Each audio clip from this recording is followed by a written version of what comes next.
Antes vamos conhecer a opinião do professor de artes e coordenador do Núcleo de Estudos Afro-Brasileiros da Universidade de Brasília, Nelson Inocêncio. Ele é autor do livro Consciência Negra em Cartaz. Nós vamos agora ver o que ele diz. Quando a gente fala das cotas raciais, não é possível entendê-las a partir do aqui e agora. É preciso que a gente faça uma reflexão histórica para entender as razões que levaram o Estado a adotar políticas de ações afirmativas, e particularmente as cotas. Um país que tem programa de índio, cabelo ruim, serviço de branco, coisa de preto e outras falas nesse sentido, já é uma sociedade racializada há muito tempo. Há muito tempo. A racialização não começa agora. A gente quer, pelo contrário, a gente quer desconstruir a racialização, embora aos olhos dos leigos não pareça isso. O caso do cliente do Carrefour, que foi violentamente agredido nas dependências daquele mercado, eu acho que é evidência de que não basta ter renda, não basta ser proprietário de um carro top de linha, não é? É verdade. O caso do dentista assassinado pela polícia porque ao abrir o seu carro importado foi confundido com um bandido. Olha, esses são os casos que chegam à mídia. Na verdade, isto é cotidiano. Eventualmente, um ou outro desses casos chegam à mídia e a gente tem condições de dizer, de demonstrar que população negra com renda, com vantagens materiais, não está isenta, não está imune da violência do que o racismo produz. É interessante isso, né? Então, como existem atos racistas abomináveis e que têm que ser punidos com maior rigor, isso se torna justificativa para se dividir alunos do mesmo nível de renda segundo a cor da pele.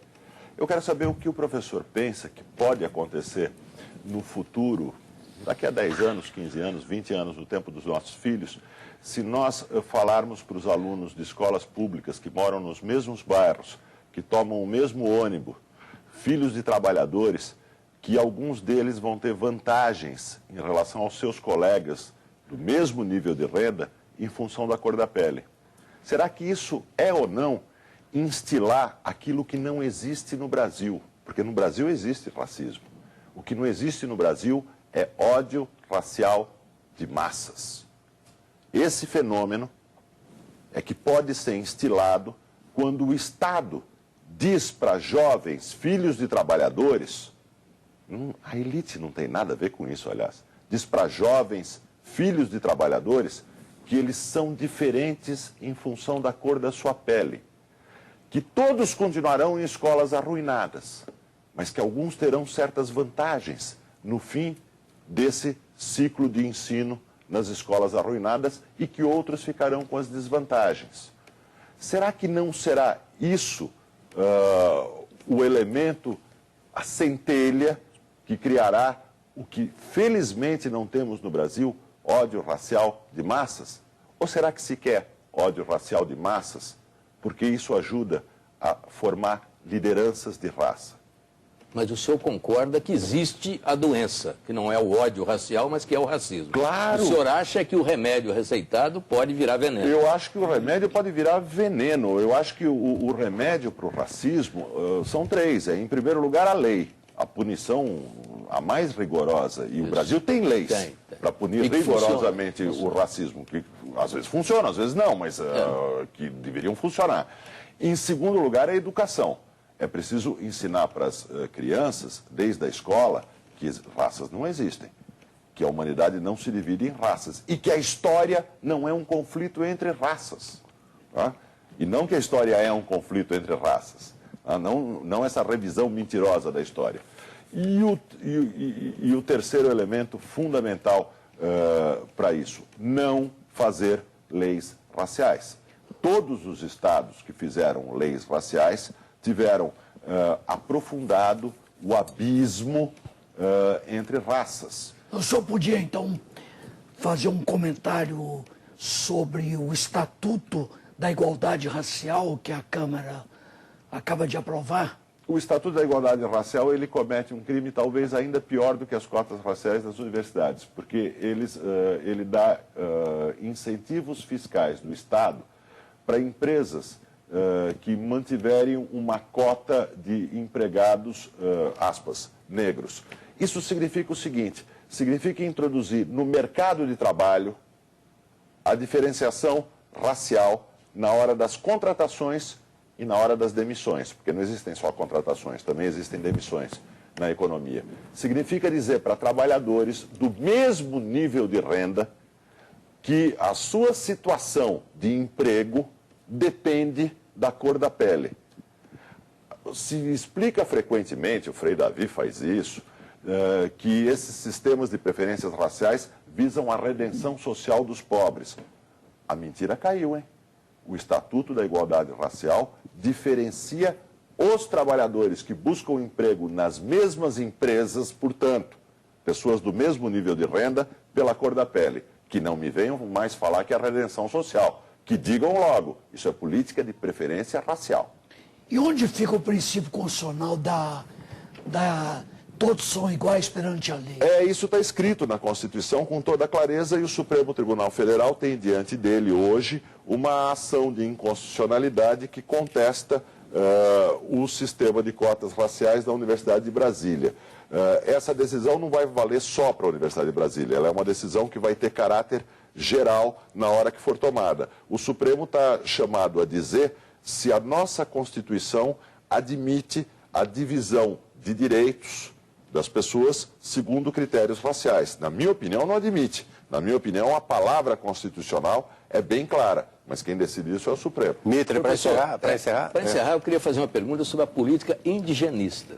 Eu queria ver como é que fica o seu raciocínio diante da questão indigenista no Brasil.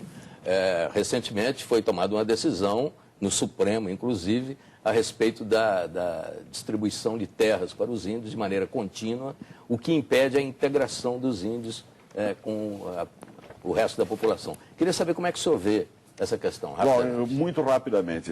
Eu acho que os índios têm direito à terra. Eu acho que os índios têm direito a decidir se querem se integrar ou não querem se integrar. E decidir quando querem e quando não querem se integrar à sociedade brasileira. O que eu acho que não se pode fazer é construir um muro de Berlim, um muro étnico entre índios e não índios, como se fez, na minha opinião, num grande equívoco, na demarcação contínua em Roraima. Aquilo significou tirar lavradores pobres, não índios, mestiços, filhos de brancos com índios, da terra que ocupavam há décadas e décadas, na qual conviviam com os índios harmoniosamente, praticando comércio, praticando trocas e intercâmbios culturais.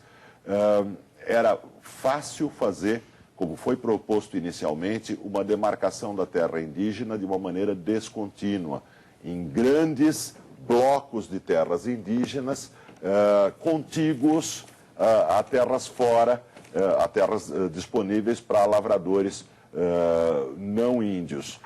Essa teria sido uma solução singular, criativa, num país que se vê como uma nação única.